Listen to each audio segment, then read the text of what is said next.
Tata nano EV car విడుదల ఎప్పుడు దాని అప్డేట్ కొత్తగా ఇచ్చారండి. భారతీయ ఆటోమొబైల్ మార్కెట్ లో కొత్తగా సంచలనం సృష్టించేందుకు సిద్ధంగా ఉంది Tata nano EV car. Tata EV nano అనగానే అందరికీ గుర్తుకు వచ్చేది దీని తక్కువ ధర మరియు కాంపాక్ట్ సైజ్. కానీ ఈసారి ఇది ఎలక్ట్రికల్ వాహనంగా కొత్త మలుపు తిరగబోతా ఉందంటున్నారు. ఇప్పటికీ ఇది మార్కెట్ లో లాంచ్ కాకపోయినా ఇప్పటికీ చాలా మందిలో ఆసక్తి రేపింది. మరి ఈ కొత్త టాటా నానో ఈవీ మనం మరింత తెలుసుకుందాం. టాటా నానో ప్రత్యేకతలు ఏంటంటే ఈ కొత్త వెర్షన్ పాత టాటా నానో మోడల్కి సాంకేతికంగా మెరుగైన ఎలక్ట్రికల్ వాహనంగా రూపుదిద్దుకోబోతుందని చెప్తున్నారు.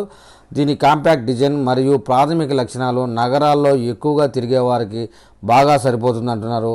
ముఖ్యంగా ఇది పర్యావరణ హితం, తక్కువ ధర మరియు నగర ట్రాఫిక్కు తగినట్లుగా రూపొందించబడిందని చెప్తున్నారండి.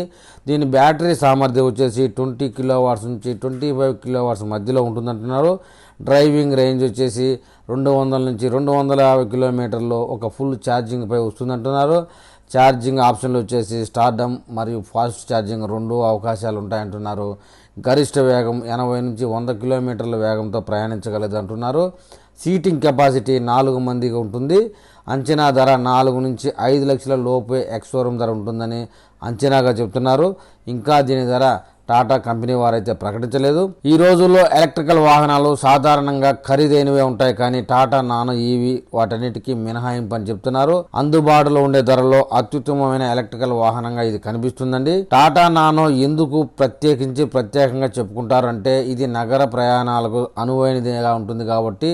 ఇది రోజువారీ ప్రయాణాలకు సరైన ఎంపిక. కాంపాక్ట్ డిజైన్ కారణాలతో ట్రాఫిక్లో సరళంగా నడపడం, పార్కింగ్ సమస్యలను చాలా వరకు తగ్గించడం వీలవుతుందంటున్నారు. పోతే పర్యావరణ హితం అని కూడా అంటున్నారండి. ఇది వాడడం ద్వారా పెట్రోల్, ఇంధనం లాంటి పొదుపు చేయడమే కాకుండా కాలుష్యాన్ని మరింతగా తగ్గించవచ్చు అంటున్నారు. తక్కువ నిర్వహణ ఖర్చు కూడాను. ఎలక్ట్రికల్ వాహనాల్లో సాధారణంగా డిజైన్ కారణంగా నిర్వహణ ఖర్చులు తక్కువగా ఉంటాయి. టాటా నానో ఈవీ గరిష్ట వేగంలో అత్యుత్తమమైనది కాకపోయినా నగర ప్రయాణాల కోసం ఇది తగినంతగా పనిచేస్తుంది. తక్కువ వేగంతో తక్కువ ఖర్చుతో ఇది రోజువారీ అవసరాలకు ఆర్థికంగాను 2 విధాలుగా మేలు చేస్తుందంటున్నారు. అయితే ఇది ఎదుర్కొనే సవాళ్ళ గురించి కూడా చెప్పారండి. బ్యాటరీ ఖర్చు ఎక్కువగా ఉండడంతో ధరను నియంత్రించడంలో పెద్ద సవాల్ అని చెప్తున్నారు. ఇకపోతే భద్రతా ఫీచర్ల విషయంలో పాత నానో మోడల్ భద్రతా లక్షణాలు తక్కువగా ఉండేవి, కానీ తాజా వెర్షన్లో మటుకు ఎక్కువగా భద్రతా ఫీచర్లు ఉంటాయని చెప్తున్నారు. ప్రత్యర్థుల పోటీ విషయానికి వస్తే మార్కెట్లో ఇప్పటికే ఎంజీ కామెంట్, రెనాల్డ్ క్విడ్ వంటి వాహనాలు ఉన్నాయి. టాటా నానో ఈవీ వాటికి ఖచ్చితంగా పోటీ అని చెప్తున్నారు. ఒకటైతే ఖచ్చితంగా చెప్పుకోవాలండి, టాటా నానో ఈవీ ఎలక్ట్రికల్ వాహన రంగంలో తక్కువ ఖర్చుతో పెద్ద మార్పు తీసుకురావడం ఖచ్చితం అని చెప్తున్నారు. ఇది సహజమైన డ్రైవింగ్ అనుభవం, పర్యావరణ హితం మరియు నగర ప్రయాణాలకు తగిన కాంపాక్ట్ డిజైన్ కలిగి ఉంటుంది.